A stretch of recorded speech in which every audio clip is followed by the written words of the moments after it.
കണ്ടശങ്കടവ് പടിയം വിശുദ്ധ സെബാസ്ത്യാനോസിന്റെ കപ്പേളയിലെ തിരുനാളിന് കൊടിയേറി.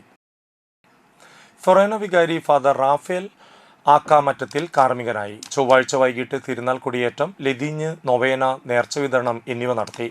തുടർന്ന് തിരുനാൾ സപ്ലിമെന്റിന്റെ പ്രകാശന കർമ്മവും ഉണ്ടായിരുന്നു. തിരുനാൾ ദിനമായ മെയ് 13 ചൊവ്വാഴ്ച വൈകിട്ട് 5:30 ഇടവക ദേവാലയത്തിൽ വിശുദ്ധ കുർബാന, തുടർന്ന് കപ്പേളയിലേക്ക് വള എഴുന്നള്ളിപ്പ്, ലതീഞ്ഞ്, നൊവേന, തിരുനാൾ സന്ദേശം, സ്നേഹവിരുന്ന് എന്നിവ നടത്തും. അസിസ്റ്റന്റ് വികാരി father Ajith Chittilappally, president Arun Antony, secretary സിഒ ജിൻഡോ, ട്രഷറർ ഡൊമിനിക് സാവിയോ, വൈസ് പ്രസിഡന്റുമാരായ TJ Vincent, Varkey Chalissery, joint secretary Sijo Rocky, Litty Raphael തുടങ്ങിയവർ ചടങ്ങുകൾക്ക് നേതൃത്വം നൽകി.